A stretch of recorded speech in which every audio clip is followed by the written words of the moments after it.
Welcome to PaddyCast. In this episode, we are joined by former British champ and world title challenger Paul Smith. How are you getting on, Paul? Sound, thanks, Paddy. You okay? All good, mate. Good to hear from you, mate. So, Paul, obviously everyone knows you because you're a fighter.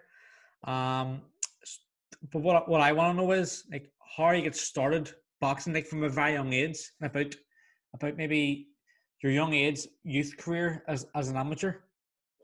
Yeah, good question. It's just we grew up like probably every other set of kids. I was the eldest, and the eldest of six.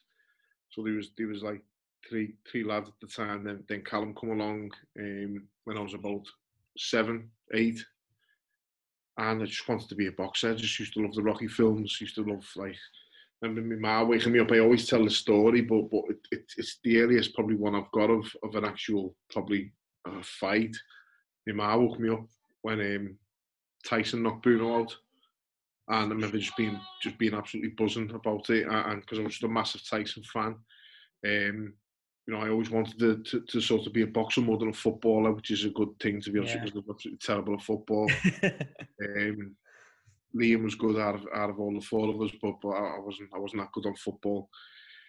So I just wanted to be a boxer, and went round to the Thunder, walked around the local club, and just fell in love with it as soon as I started it, and never looked back after that. Really, it was always going to be a boxer. It was never going to be a footballer. That we did.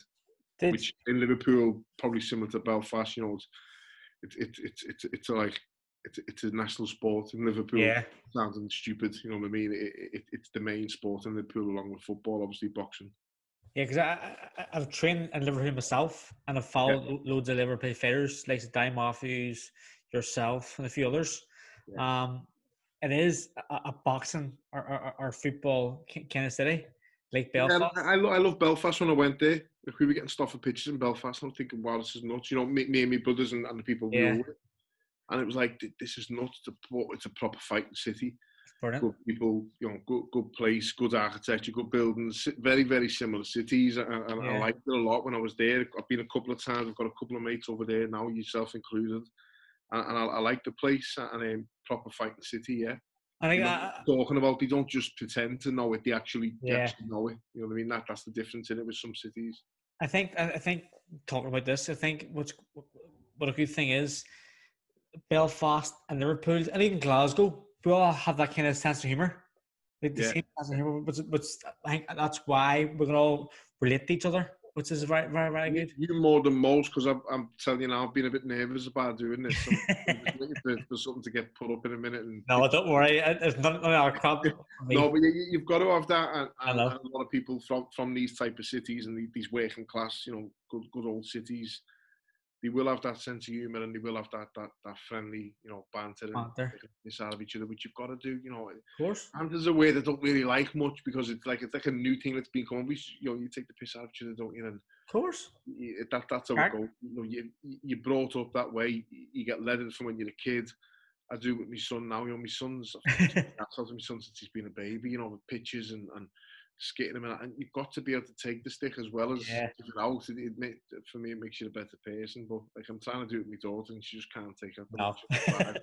The twins are 20 now, and they take it and give it. But it's like, you've got to be able to take a bit of stick as well as give it. Yeah, definitely. So tell me, like, obviously, being an amateur, like, and that taught me your senior career, but like your youth, how many like ABA titles did you win? I won 5 in total. I won 2 schoolboys, 2 juniors, and a senior. And I lost in the NABC final the same year. I won the juniors and the schools. I could have done all 3 in the same year. I lost to Lee Beavis in the final.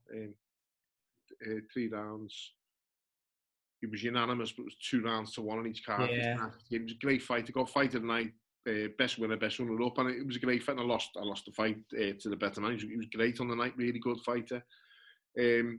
But like, and then we started boxing for England and all that. That was great, because like some of the tips we went on, we were always with the Irish lads. Yeah. And we always liked the likes of Martin Lindsay and everyone else. It was always like, that was like my age group.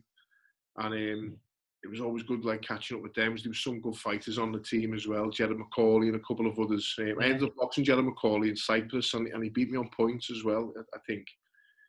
I beat the Russian the day before, and I lost to McCauley on points in just little strong, little tank. You shouldn't have said it. You shouldn't have said that, because he's going to watch us and he's going to be big-headed running about the lads think he's it. Good on him, mate. He did. He did well. He was a good amateur. He was very good. Remember him, he was a very good amateur, good, strong kid as well.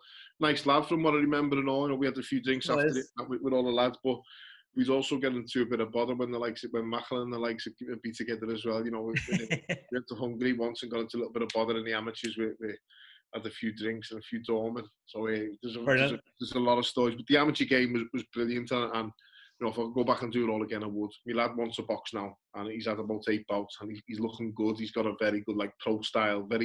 It's weird because I don't coach him, and I don't want to push him. I don't want him to think him on his back. So I just go on, I'll leave you to it. He goes in the gym, and I don't want to undermine the coaches. He's going where we all learned how to box. He's learning the same way we did, learning the basics and the fundamentals, and he's got to go on his own ride and his own journey. So I don't want to, like, nitpick and watch things. And if I see the obvious, keep your chin down or move your back foot, lad. Don't just little things to stop and getting into bad habits. But you've got to make your own mistakes. Of course. But I didn't really want to fight. But if you can go through what we went through in the amateurs, which is you did a hell of a lot more than me, the amateurs may go in the Olympics, it's some ride, isn't it? And if you can have a piece of that, and it'll put them on the right path, discipline, manners, respect, everything you get from boxing as well. I'd be a fool to not let him. So he's boxing now. You think of it, obviously the pro boxing is a totally different sport, but the amateur game, he could travel the world, and the friendships he makes there could stand for life. You know what I mean? So I think amateur boxing is a great sport for young kids to get into. Like, when we get them off the streets and all too. Yeah, unbelievable. Totally agree, Paddy. Right, and like we've seen this latest thing this week, what's being released about funding. Yes, this is the day actually. Power from the government and not a penny to amateur boxing, and like 40-odd million or something to horse racing. It just baffles me. Sport, I know. Keeps so many young kids off the street. It changes so many lives. I'm not saying we'd have been bad or wrong ones, but where we're from, there's only very limited choices on what you end up doing in life. And I'm not saying, again, I think we'd have been okay, but, if it weren't for boxing, we'd have never had the life that we've got now, half of us, and I just mean just being decent people and good people and working for a living and working hard as well. It saves a lot of people, and people just think it's brutal and it's bad. But amateur boxing is totally different. And you're right, you get to travel the world, you get to see the world, you get to meet friends for life, and you don't pay a penny for it. And if you're lucky enough to represent your country or represent your club and your area and everything else, then great. I also boxed against a Leinster select for North West Counties. That was the first time I'd ever boxed for England, for against anyone outside of England. Or Wales or Scotland, and it was like a little mini international, but it was only like the North West Counties. Yeah. I think he had the first female referee as well, who was Irish at the time. Does he? It might have been, Black Kelly. Yeah. I've got the video somewhere. I won in the third round stoppage. It was? I've lost the first two. I can't remember his name, but I've got my medical card, so I'll try and have a look for it and find it. But that was a good show, and like little things like that. I remember that day. I remember being on Freshfields Beach in the day, because it was dead sunny. It was the middle of summer, and just being there with my mates and like, I've got to go and fighting tonight, and they'd be like, and like they're all sitting. I had net knocking all day because they were, and then got the train home, got me bag, and then went back up towards there to actually have the bout, and that's what it is, bouts, isn't it? It's not like a fight. It's bout, and it's a good sport. So yeah, amateur boxing, brilliant. Great. Like, see, when you were a youth, obviously, a lot of national titles, and you boxed for England, but did you go to any Europeans, any World Juniors, or anything yet? No, I never got picked for the World Juniors. I think they only sent 3 or 4. I think Macklin went at 63.5 or 67. I think I was 71. I think Darren Barker may have went. I'm not too sure. There was a couple. I think Ricky Eccleston, who was a top amateur at the time, probably went. I'm not too sure, but no, I never got to them. The first major tournament I went to was the Commonwealths. Yeah. I went to. I'd done 3 or 4 junior tournaments. I went to Copenhagen Box Cup as a senior. I didn't do the Tamer. I did the one in Norway as well, the Oslo Box Cup. I did a couple of others. I actually went to Uzbekistan again with the Northwest Counties, and we entered their championships. Serious? And I'm the national Uzbekistani champion in 2000 at welterweight. It's great. It's crazy. 67 kilos. Yeah, I boxed 3 times in 3 days. We entered their championships from like the quarter-final stage, basically. And it's 3 fights, 3 days, and 3 bouts, 3 days, and I won gold. I think Craig Lyon won gold. Gary Davis got a silver, and that was it. Really, I had like a 10 or 12 man team. Well, here that's a class. Experience as well, getting to be over there and things like that. You think Uzbekistan are a powerhouse in world boxing at the minute? Yeah, they are now. Yeah, like they had one at the time. Ruslan, his name was. They were calling him, and he was the biggest at the time. Yeah, and he won a gold at the time. This was in 2000, so he must have done it in '98, and it was great. We loved it. You know, just to get to experience a place like that where you're safe is unbelievable. We're still doing things like that now in the pros. Liam fought in Mexico, and we had a week in Mexico City, and then we went up to Hermosillo, and it like just to get to experience them places where you know you've got a bit of security with you. Where I've always wanted to go to Mexico and see all the fighters and see the gyms and see where like Chavez started out and all that, just to sort of pay homage to the boxers. Yeah. I'd never feel safe to do it, but as you get to go with boxing and things like that, like in Uzbekistan, we had an armed guard with us. So that was handy because we wouldn't have got to see any of it otherwise. Like, obviously, you say yourself, you had a great youth career. I myself think I picked for no junior tournaments there, but getting to the seniors, your first major tournament was the Commonwealth Games. They get to the final. It was in Manchester. You fought someone who we all know, Jean Pascal. Now, I remember the fight, you lost by 2 points. Yeah. But am I right in saying this here? Maybe I'm thinking it, but see, before the fight, did he do some kind of ritual to you or something, or kind of voodoo magic or something? I don't know. I heard something at the time, but I'm not sure. What he did do was sort of piss me off about 6 months before, about 6 weeks before the games. They were over the Canadian team, and they were based in Liverpool because it wasn't far from Manchester, obviously. And their base was the Rotunda. I remember Tyler going one day and he said, "No, you can't come in the Canadian teams in here." I was thinking, this is my gym. And I remember thinking, I'll box him, and I probably shouldn't have thought it, but listen, I lost by 2 points in all fairness. The scorer was probably favouring us a little bit, the home nation. Probably lost by 3 or 4. You know, you wouldn't have fight that. And he was very clever. I remember him stepping back actually after an exchange, and he stepped back and he looked up, and I remember thinking, what's he looking at? He was looking at the screen above his head. And he saw it was level. He's coming easy with left hook, right hand, and scored 2 points. Brilliant. And won the fight. Good on him. You know, I wasn't as experienced as that he was in them games as well. I remember thinking I'll box Macaulay because I think he was in the games. I remember thinking at the time Macaulay and Craig McEwen, because I'd never boxed McEwen. I ended up beating him, but he'd been in a lot of tournaments that I was in, and I either I'd lose or he'd lose. And if the ones I lost, he'd go on and probably win the gold. He was a very, very talented amateur as well. You beat McEwen in the semi, do you think it was? Semi, yeah. He was a good fighter. And I sort of knew I'd get to fight him, but like his style, you know, he was a nightmare for someone like me. Yeah, like a really boxer. Yeah, very, very good boxer as well. But you know, he'd beat Pascal before, and Pascal had beat him. He beat him with the more McEwen. He had some amateur career, and so you know, beating someone like him was a good feather in my cap as well at that time in my career. Like, you got a silver there, and then 4 years later, the best Smith, Stephen, got a gold. Did he torture you or slag, you know? You know what? Someone was saying that to me before it. You know what we're like, and you know it's not an act. Someone said to me, "I bet you hope he doesn't get gold." I was like, I took offence. I thought, wow, you know, I hope he goes there and wipes everyone out, gets gold, and wins the full tournament. And he did, obviously, and done great. And then Callum again 4 years after that. But I remember watching the fights in Melbourne back home. All my dad and all my uncles and my family and all went, and I stayed home. I had my son was my wife was pregnant with my son. Yeah. And I had the fight as well around about the same time, so I couldn't travel over there. And like popping down to me Mars at about like midnight to 1 in the morning, 11 o'clock at night, you know, all different times. Because it was the first fight there, we didn't want to jinx it then, so that was the place we watched him. So I'd have to drive at like 1 in the morning to me Mars, like half asleep, just to watch him fight, because we didn't want to jinx him. That was like, we didn't want to make it bad luck. We had to watch them in the same the same seat on the same couch, you know. And he's done great. He's done brilliant. Oh, unbelievable. I was there myself, and I got the same Yeah, up close. exactly. Yeah. That's why I've always been a fan of Stephen from. Yeah. Actually, was a fan of Stephen from. Yeah. Like I was a fan of Stephen from the Commonwealth Championships in 2005 in Glasgow. Like the pre-event one, yeah. Listen, Yeah. we always say that about Stephen. Like, I've talked with my son now, and he obviously about the boxing and about things. And in the rotunda, there's a big wall with all your plaques on. Yeah. If you win a national title or you represent your country, then you get on the board. And we did it for finalists as well at the start, because we probably thought we wouldn't get that many, but yeah, probably have to take the finalists off, bump them all up and put more on, because the gym's still doing well.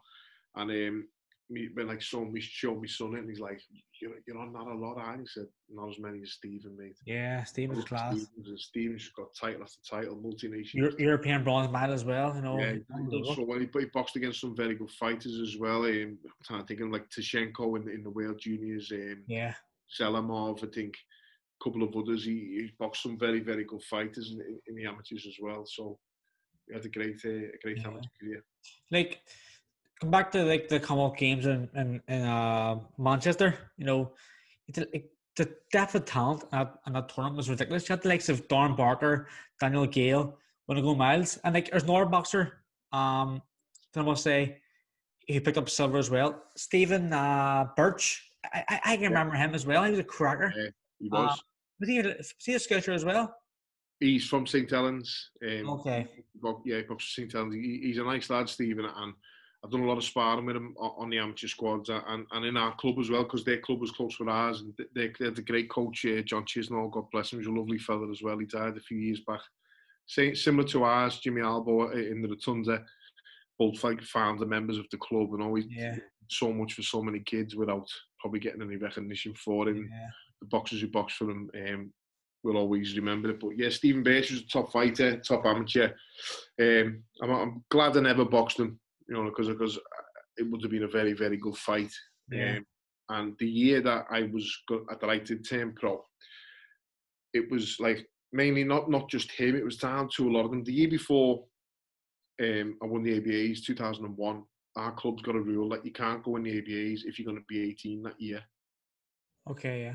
And they just take it out a little bit to mature. And if you mature a little bit more, then you're going in the following year. And it's always worked out very well, and they've been proved right. The year I was meant to go in them, I'd have either boxed Matthew Taywall in the final or a couple of others in the area. Yeah. And he was too strong for me. And it doesn't matter whether I thought I was better, and they'd probably beat me just on physicality. The following year I went in them and I won them. That year, the 75 kilo was the likes of Stephen Birch and Neil Perkins, a couple of others, and they were big lads. And I remember when he got rid of 71, didn't he? And he moved down to 69 or 75. And I remember thinking, I can never do 69 because I was struggling at 71. And if I go to 75, you know, I'd struggle probably to get out of my area. It'd be a cracker fight with Stephen Birch. I wouldn't really want to fight him because he's great. But if I had to fight him, I'd have fought him. Of course, yeah. Talented kid. I remember thinking, you know what, I'm not big enough just yet. And I thought I'll just turn pro. And I turned pro, and that was it. But again, there's another whole podcast on what I'm about to say next. You know, my argument nowadays, and my sort of the thing what's winding me up a little bit now, I'm seeing so many kids thinking, I'll just turn pro, but they've done nothing in the amateurs. They've done not a tap. And it's like, turning pro, when I turn pro, even when you turn pro, it's a privilege. You'd had such a successful amateur career. Yeah. To turn pro to you was still a privilege. To turn pro to me was a privilege. Am I going to be good enough? Now the kids nowadays, they're like, I'll just turn pro. And it's like, wow, you know, you haven't done nothing yet. You haven't earned the right, in my opinion. So I remember thinking at the time, well, I think I've done enough. I've just got a silver in the games. I've won the ABAs, and the ABAs to me would have been enough. So I'm going to turn pro. And I did, but I didn't really want to. I wanted to stay to try and qualify for the games in Athens. And there's no guarantee I would, but you know, you never know. But the likes of Stephen Birch, good fighters. Martin Murray was from there. In them games, David Day was also in them games in Manchester. He had one fight. He beat the heavyweight from Pakistan and ruptured his bicep. Pulled out after his first fight and turned pro just after that. Yeah. They were like the class of 2002. Him, Froch, Taywall, couple of others. Barker, I think, as well. I think Yeah. Barker turned pro straight away. So there was a good few fighters in them games. You're right. That's class. No, given that fight, that final fight was on terrestrial TV. Everyone's seen it. So already, in British boxing and Irish boxing, you had a name for yourself. So yeah, was this platform that actually gave you that, analytical professional now? Because I mean, like Terry Edwards and a couple of others. Like we had like media coaching for like a week or so before it, and you were like, listen, this is a home games. You don't realise how big this is going to be. And it wasn't the Olympics. You know what it's like yourself. Not be the Olympics, but it was the next best thing. And I remember thinking, it won't be that big. The Commonwealths, they're not like huge, but because it was Manchester, it was, and it was massive. And yeah, like you get that little first experience of like getting stopped in the street a little bit because of it, because you've been on the telly fighting and they remember you, and it felt great just having people just wishing you well, just being nice, you know what I mean? Because they're nice anyway in Liverpool, and everyone smiles and lets on to each other. The majority similar to Belfast, as I say, but to have them stop you and say, well done, lad, you've done well, or I watched you and I thought you'd done really good.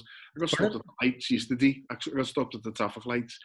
Tell your kids, I hope he smashes them, lad. And I'm thinking, like, that's what's great about it. They just with you and they're behind you, no matter whether you're doing okay or you're doing great on Callum's level. And that's what I liked about it. It was people were stopping you for the right reasons. Yeah, it was good.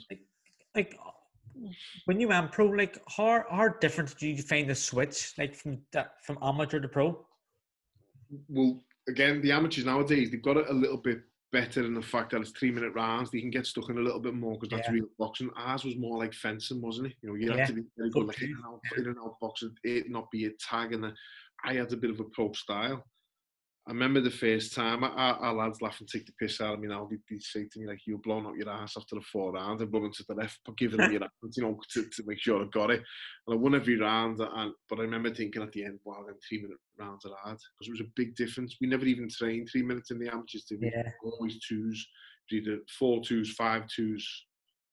And in the juniors, 3 twos. It was never 3-minute rounds. So first experience of it was that.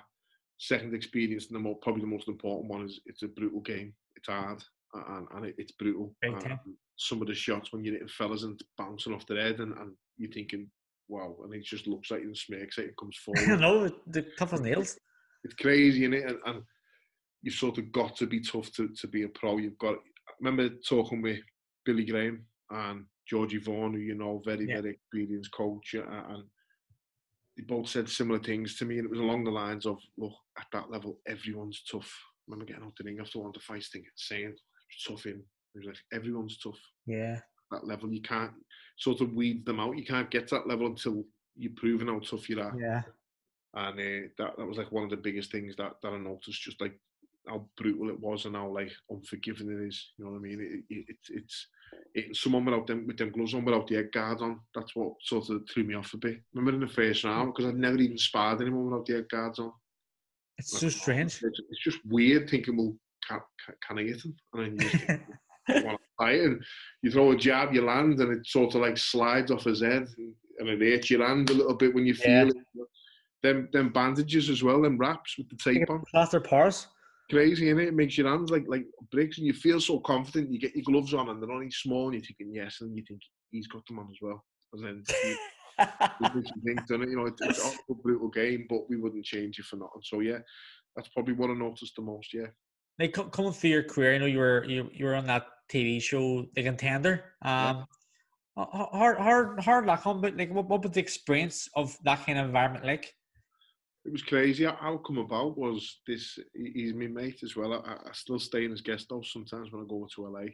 By guest house, he lives in a lovely house in a nice area. He's got a nice like a little tiny small thing converted with a little bedroom, little kitchen. Yeah.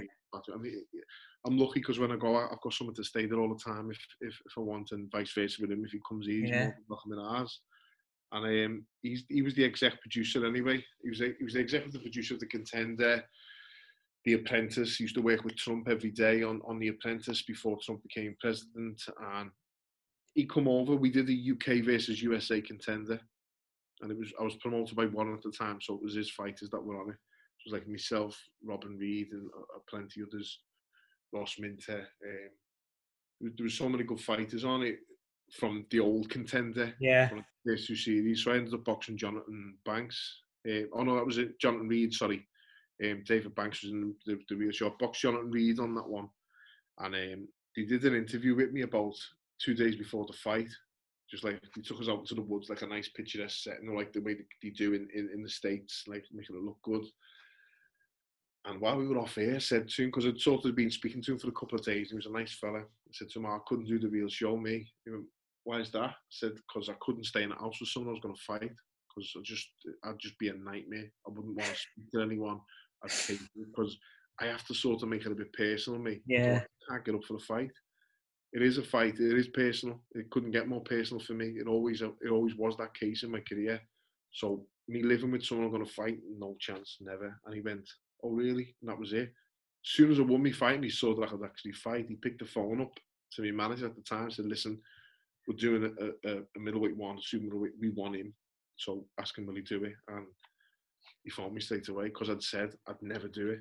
And then You know you go mad in the house, then, aye? They just wanted me to try and lose it probably, and I went over and did it. It was some experience. It was unbelievable, like being a part of that, being coached in there by the likes of Pepe Correa and Buddy McGirt, just being around Sugar Ray Leonard. Yeah. That was something else for me. I idolised the fella growing up. I used to watch the Fabulous Four video all the time as a kid. Him, Hearns, Duran and Hagler, but Lennon was always my favourite. I loved him. He used to always do the same thing he did when he was fighting Hearns when his name got called out. I've always done the same thing myself, and I don't know whether anyone's ever got onto it. Our lads know I've done it. My dad did, but I remember and my son's been doing it as well. You know, as soon as they call your name, just the right little right hand move, and I just thought he was so cool having a bar. I mean, he was just class, wasn't he? So being around him was unbelievable, and obviously the fight. But what led from that then was the likes of same as probably the Commonwealths. When I was training with Buddy, then I teamed up with Buddy, and I was in Florida training. I was getting stopped in supermarkets by like old fellas and women for the odd photo, you know, because it was on ESPN over there. Yeah, I suppose it's massive over there. It was great because I'm a Scouser just walking around it's Publix, it's called. It's like the Asda or the Tesco. I'm walking out my shopping trolley getting like veg and fruit and all that because I was in camp with like Paulie Malaji and all the lads in Macklin and the lads in that gym, and just stop and excuse me, you know, can I have a photograph with you? And like, how are you finding like the States? Do you like it? And I'm like, oh, this is weird, you know. But then I come home and I'd walk down some of the streets in Liverpool, no one would know me. But everyone probably knows you anyway. It was weird, yeah. You just like the kid from the Rotunda rather than what that was in the contender. But half the people in Liverpool genuinely didn't know me. If you follow boxing, you know me. If you don't, you don't.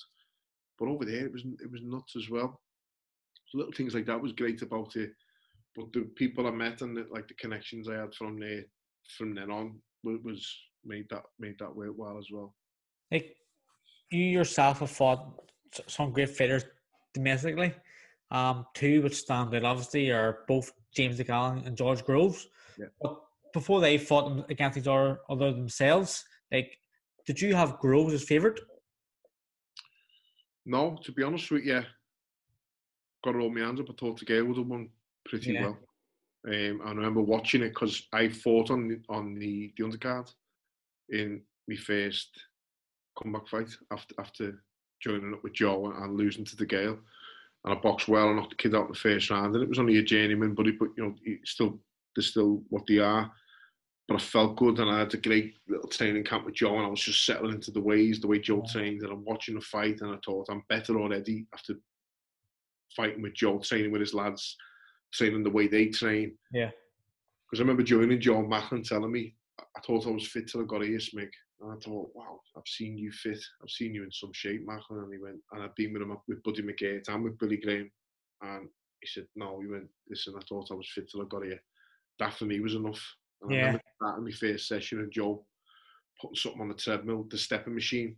And he said, this is your warm-up. And it was 10 minutes on level 10. I remember thinking, nah, you're at the bollocks. This is like an initiation. You're winding me up. And then I had to do something else, like a skipping warm-up. And I was done after that. I was like on my back, couldn't breathe. And they were like, no, that's the warm-up. And then everyone that joined the gym after I did, Steve and Liam, Callum, all the lads, I was like, no, this is the warm-up. And I'm doing the same to them because it is the warm-up. Yeah. And it's like, it just raised the bar for me. You know, Joe's like keen as anything. Like he's always talking like he's had 50 coffees a day because he's just so enthusiastic and keen Yeah, the it's game. So getting that side was great. But yeah, you know, like training wise and everything else, I thought what Macklin was saying was true. You know, I thought I was fit to go. So I was sitting there watching, thinking I'm better already.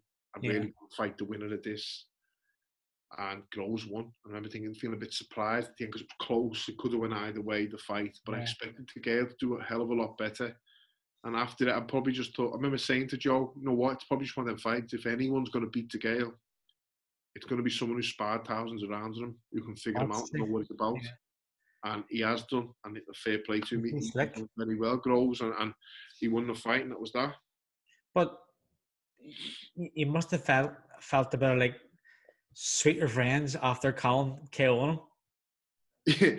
You know what, right? I promise you, I wasn't asked. It wasn't about that. I mean, brother had just won the Ring Magazine belt and become world champion and achieved his dreams. And I always have to say this when I'm talking. You know, it's not an act. People, you know us. You've been around us when we're sitting in a coffee shop together. Yeah. We're taking the piss out of each other, but we're in that coffee shop together having a coffee.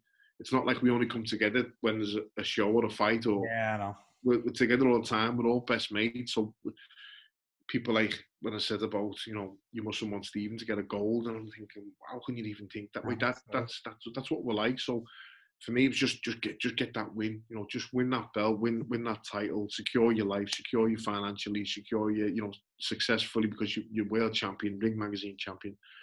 But yeah, there's always a little tiny bit of that where I think, you know what, it's right, because I thought he could have done that. I always feel a bit not aggrieved. I lost the fight fair and square to Groves. I caught him. He caught me. Yeah. He got up. He didn't go down. He recovered. I didn't. That's boxing. But seeing that, yeah, you know, it was great for Callum and great for the family. And let's hope there's a bit more revenge getting dished out in there. Oh, soon, definitely. Here, tell me, Steve, because you're the oldest, right? And like, obviously, a Commonwealth Games medal is a massive achievement. Okay, so do you think like your brothers, Callum, Liam, Stephen, all looked up to you and like try to emulate your success? I hope so. Yeah. I hope so. Yeah, and I'm not even saying that. And people say like, "Who's the best out of you?" Now, again, I'm not just saying it because it might look that way at the moment. The youngest should be the best. Yeah. He's sort of gone, watch the others go ahead. And I'm not saying the oldest should be the worst. I'm playing the violin. Oh, I think I'm the worst out of the four of us. But it probably was the case, you know, and so it should. It should be that way, you know. Callum doesn't have to go through he doesn't have to go through like experience that fight because he was in the corner of it anyway, or in the dressing room on my world title fight, Stevens, Liam's. He's been around it all.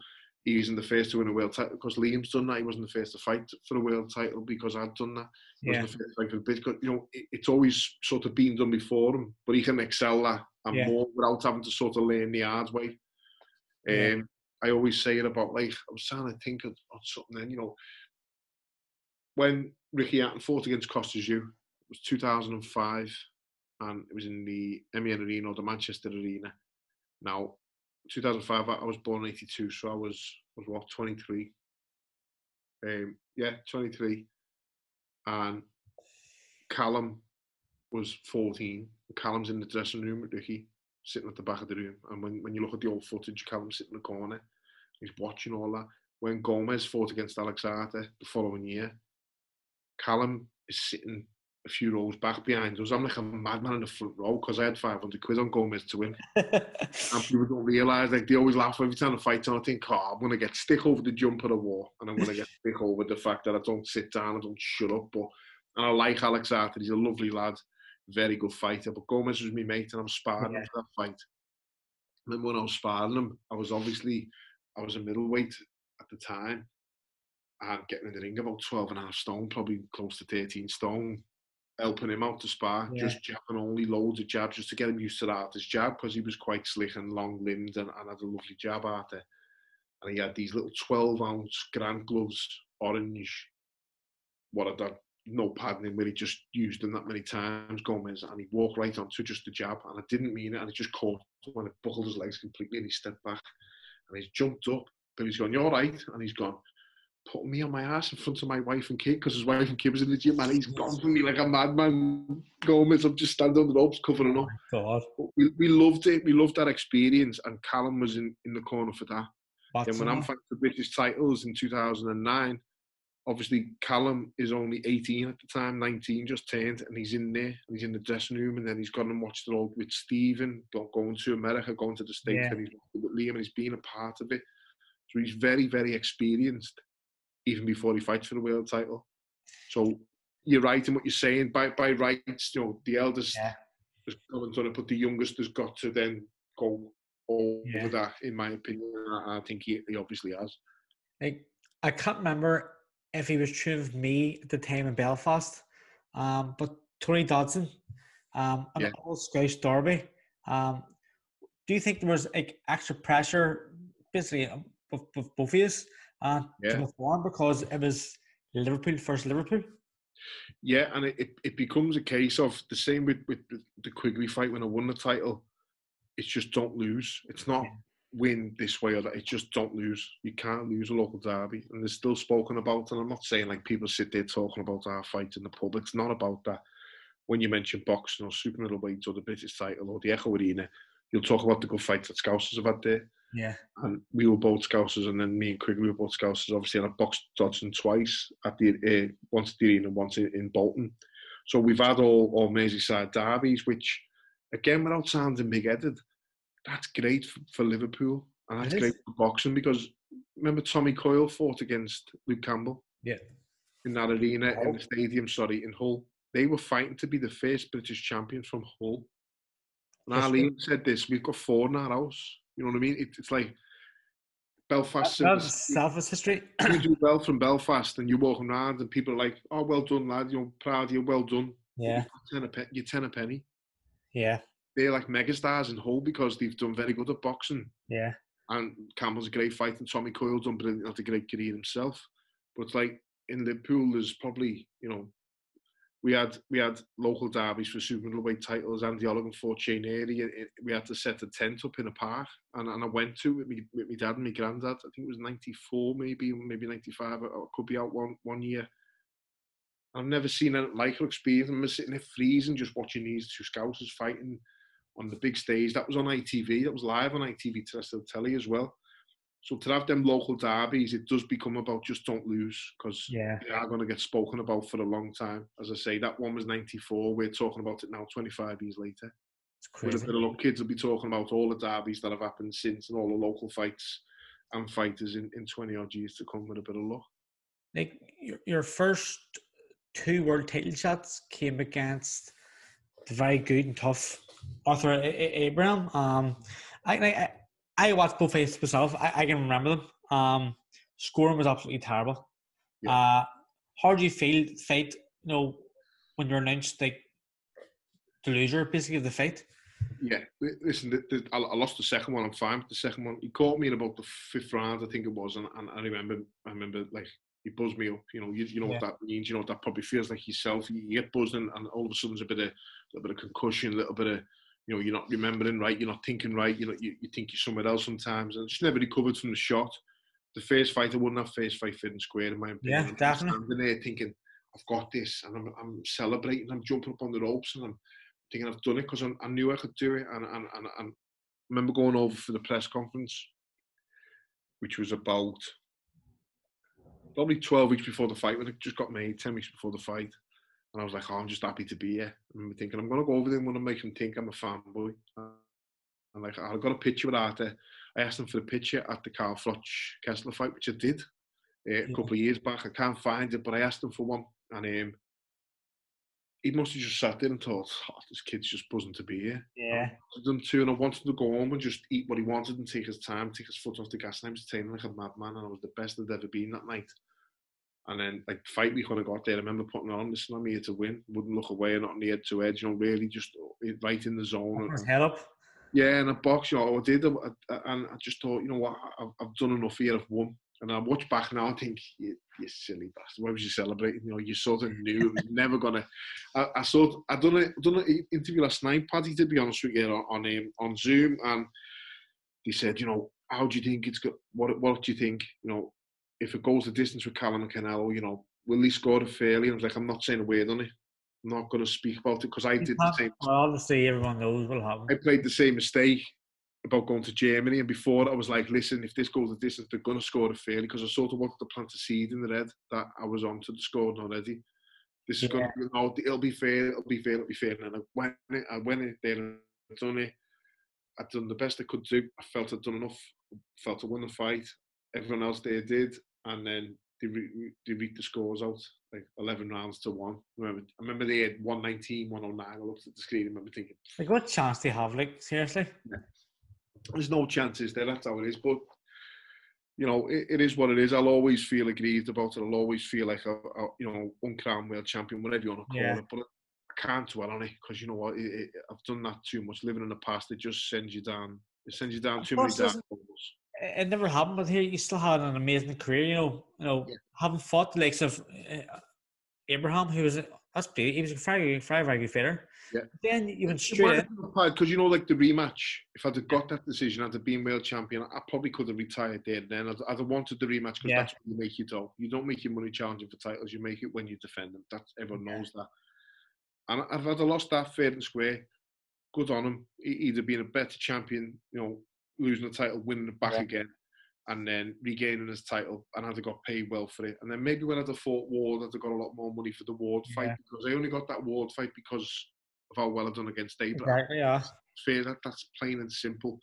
And then I'd have probably retired early, and I probably wouldn't have had the third world title fight, you know, but I'd have retired as world champion after your name, which means a lot in future things, like work, like interviews, like everything else that you're doing. And it ticked a massive box for me, because I would have achieved my dream.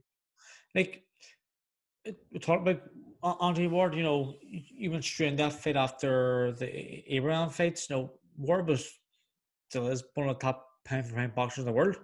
How different did you find his kind of style to anyone else you fought? Yeah. You know yourself, right? Because you're a weird boxer as well, the same as me. And we are all weird. And if someone said to you now, you can go and get in the ring with Chocolatito just to, you know, and you jump in with him, wouldn't you? Just to spar, just to see how good he is, and just you know, I'll have a go with that. Yes, I'll have a go with that. If someone said to you, know, would you fancy getting him to do a few rounds with Lomachenko? You jump in, wouldn't you? And he said, do you want to fight Ward? I went, yeah, of course I do. Why wouldn't I? You know, it's a weird thing with boxers. I remember coming out in the first round, and he landed the jab, and just come out, and he was just tucked up, and banging it with this jab. And like, George Groves got a great jab, and I managed to just get out the way of that and then laying out to block it. Arthur Abraham had a quality jab. And again, I owe a lot to Joe Gallagher, because if he hadn't have told me about it and warned me earlier on from going to see him live, he'd come back with Abraham's jab's brilliant. You're gonna have to work on that. He's got a quality jab.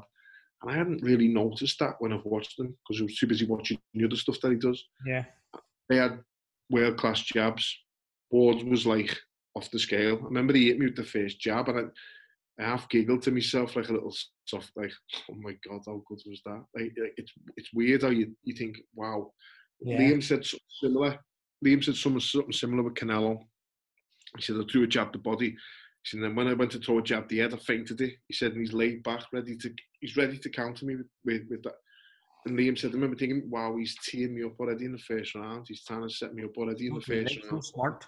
Oh, he's I'm gonna say hello to Paddy. He's okay, you're on air, so don't swear. Hey kid. He's just got home from school, getting big, isn't he? Are you gonna be the next Smith world champion? Hope so. That's it, kid. That's it.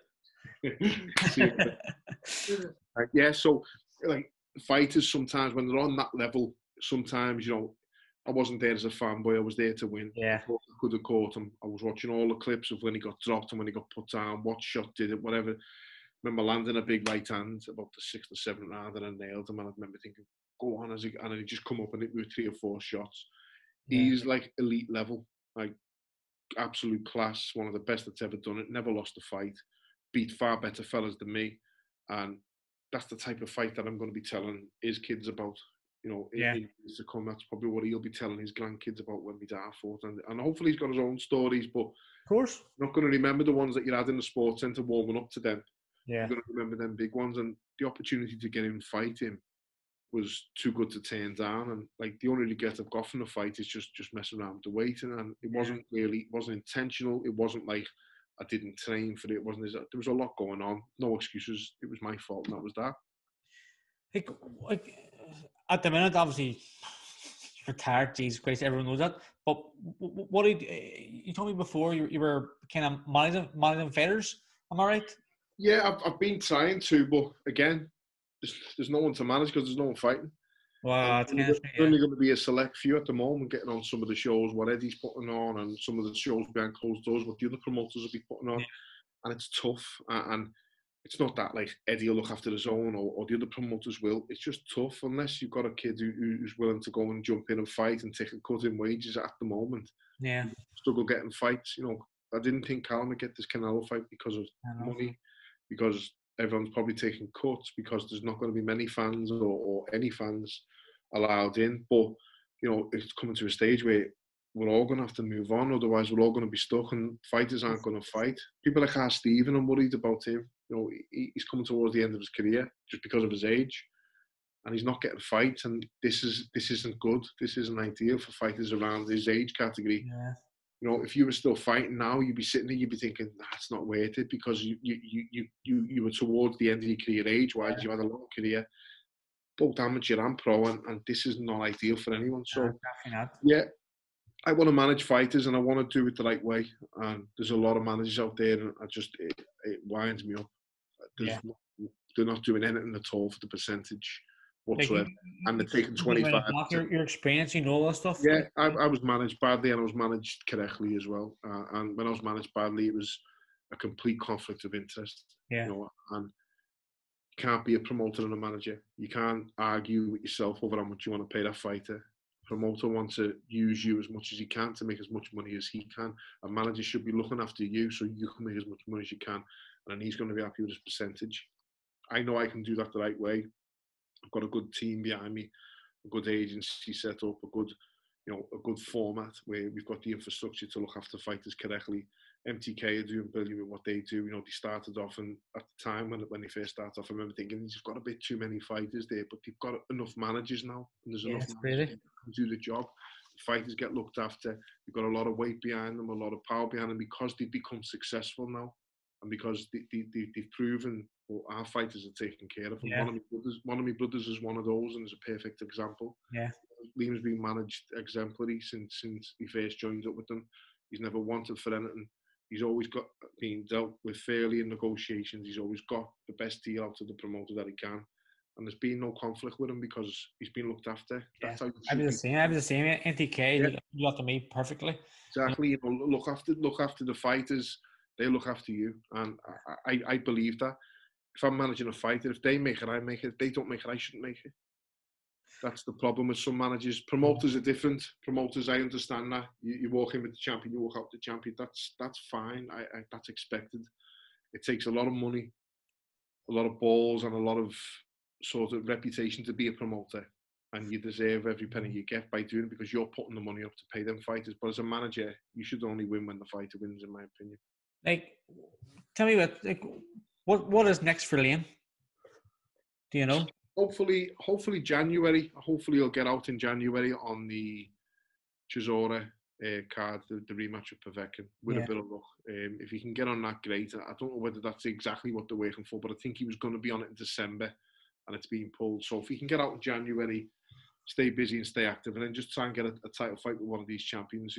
He's a former world champion who's got a lot of weight behind. That carries a lot of weight behind it for definitely. who want to fight him then. There's also the likes of, there's a few other people who are calling them out as well for possible fights. So there's big fights out there at weight for Liam. So if he can just stay active and get, as I say, this fight in January, then, there's Vargas and everything else in future that could possibly happen next. And what about Stephen? I don't know. I don't know what he's going to do. I don't really want to speak to him about it. I don't really want to ask him about it, because it's not a conversation that you want to have, is it? Yeah, no. And I remember if someone had said to me, what are you doing? You're going to retire. I'd probably took offence to it, because as a fighter, you never want to admit that. Of course, no, definitely not. You want the decision sort of made for you, and without any bad luck or any bad health. But you want, my last fight, I felt my age in there. I was trying to throw shots and he just weren't coming off. I'd have beat that kid a year ago And plus, earlier. he was German was a young champion too, like so. Yeah, I'd have beat. He was 10 years younger than me. I'm in there thinking, you know what, it's a young man's sport. Yeah. I was 34, nearly 35. He was 24, nearly 25. I remember thinking, you know, I'd have beat him a year ago and I couldn't. And if I'd have fought him the night of the fought Abraham, I'd have beat him well. But that's boxing. No sour grapes, no bitterness. You know, I've had my time and that's in. It's a tough game to walk away from, as you know, and it's tough to sort of admit it's over. And you'll watch and you'll see kids and you probably think, I'll beat him now. Because I do. I watch some of them. I think, nah, I'd probably beat him. But then you didn't beat him when you were Yeah, I there. know. You wasn't at that level when you were there because it was at the end. So what makes you think it now? Like it's winding me up, like the likes of Tyson, Roy Jones, and that, and people wanting to come back. You know, you not remember the fight you had 15 years ago where you were on your ass and weren't performing well. And 15 years isn't like something that's going to make you better. It's only going to make you worse. Hey, Paul, I know you're a realist, okay? So I know you wouldn't bullshit me. And Yeah. even though he's your family, like Callum win. I have my own prediction about Callum. Now I 100% think Callum's gonna win because of his size and it's just the way he boxes. Give me your prediction. Mate, Callum wins honestly for the third time, and it's people who sort of. You know, what's made me sit up and think, you know what, I know I'm not being biased now as well. This fight announced, and the amount of people from the likes of Lou DiBella, from top boxing writers, from Adam Booth, from all people who I respect, coaches, this is a fight. And they're all commenting on it, wow, can't wait for this. You know, and it's not like, oh, you know, Canelo will win easy. There's a lot of people backing Callum in this, and there's a lot of people who know what Callum's about. Callum on his day will raise his game. He did it against Groves. He lowered it against the kid in the semis. He lowered it against Ryder. And he's his own worst enemy sometimes. But Callum, with the bit between his teeth against the top opponent, will rise his level all the time. And it's a fight he's wanted for a long time. It's been tough negotiations for him and his team around him to try and get it over the line. But it's there. And Callum's not in the game for money. And he's not in the game to be around for a long time. Callum, if COVID hadn't have happened, Callum would have probably fought Canelo already and win news already to possibly retired. I don't think he'll hang around in the game for another 18 months. I think that's probably all he's got in him. Yeah. He always said he wants to get in, get out. He wants to be out by the time he's 30. Now, he's going to give a bit of leeway for that because of COVID, but he's 30 now, you know, and he won't wait round long. So he's in it for the right reasons. He's secure for the rest of his life in that tournament alone. He'll be secure off this pace even more. It's not about the money. He's doing it because he wants to be the best and test himself and see how far he can go. He's a perfectionist. You can tell that the way he fights. He won't throw a shot unless it's going to land. He throws his shots correctly. Everything he does, from like his handwriting to the way he throws a left hook, it's got to be perfect for him. And I think he's all wrong for someone like Canelo Alvarez, who was an exceptional fighter, absolutely brilliant. But it's like, you know, it's not the same as someone of Liam's style. It's not the same as someone of Golovkin's style. Kovalev, you know, Kovalev, I thought would have been a massive test for Canelo 2 years earlier. I don't think the fight would have ever happened. But boxing's about timing. This timing's perfect for Callum. And I think they've picked Callum because they do want to fight the best fighters out there. But I think they've also picked Callum because he's had the year out just like Canelo was. You know what I mean? And that's why I'm just delighted that it's happening, because I really fancy Callum 100% to do the business, and I hope I'm sitting here, you know, after the fight doing another one of these where you're talking about how good it was and how good the win was, because I really think he's going to do it. We're going to do a quick fire round now, okay? So it's 5 questions. Right. If you could choose a different sport, what would it be? Football, because I'd love to score at the Cop End. I'd love to run out on the pitch, 50,000 people playing football with me mates. It'd be something else. I think it's a dream job for me. Who would you say is your greatest rival? Myself, the fridge. The fridge or the sad step, the scales. The scales. Geez, I hated them. All right. That's what we call them in our gym, the sad step. That's a good one. I like that one. Did you have any pre-fight superstitions? No, not really. You know, I used to I used to be like, I'm not saying used to be, you know, I was brought up a Catholic, and I just saw it just sort of got to a stage for me. It was when my nan died. I just stopped believing in anything, and that's Yeah, just me, you know, nothing against anyone who does. I've got tattoos of Mary on my arm, and you know, it's not about that. Just comes a point in someone's life where you start questioning everything, don't you? yeah, And for me, it was about 8 years ago, 7 years ago, maybe a bit less. That's just that, you know. I was questioning anyway, but I used to always just say a prayer in the court in the changing rooms, you know, just keep me safe, keep me opponent safe, everything else. But it was yeah, never like put me right glove on first, my left glove on. It was never anything like that, you know. I never really when I was defending the British title, I wanted to wear it, walk into the ring. I didn't want anyone carrying it behind me. I didn't really want anyone carrying belts. That was yeah. probably it. But apart from that, no, I always wore the same colour shorts, black and gold, from when I won Yeah. my first title, Rotunda colours, and that was it. Did you have or do you, sorry, have a favorite quote or a favorite saying? Loads. I've got one tattooed, but on my chest. Our Callums got it as his bio as well. It's off Braveheart on his Twitter and his Instagram and that. Your art is free. Have the courage to follow it. You know, you've got to be your own person. You've got to be your own Yeah, man, and do or your own woman, or your own, you know, your own person. As I say, just do what makes you. You're here for the short time, not a long time. If you spend your lifetime to please everyone all the of time, you're course. never going to please them. You know, just be yourself. And lastly, your favorite sports person, past or present? I think I spoke about them before. You know, probably Sugar Ray Leonard or Tyson. It's a toss up out to them. In the Yeah, football, it was always Kenny Dalglish or John Barnes or Ian Rush, being a Liverpoolian. You know, snooker, Ronnie O'Sullivan. I've got a lot of people who I admire in all kinds of sports, but out of all of them, you know what? Probably Tyson. I'd have to say Jason, Tyson. Yeah. the man. Listen, Paul Smith, thanks very much for Thanks for having the me, mate. podcast. It was great having you on.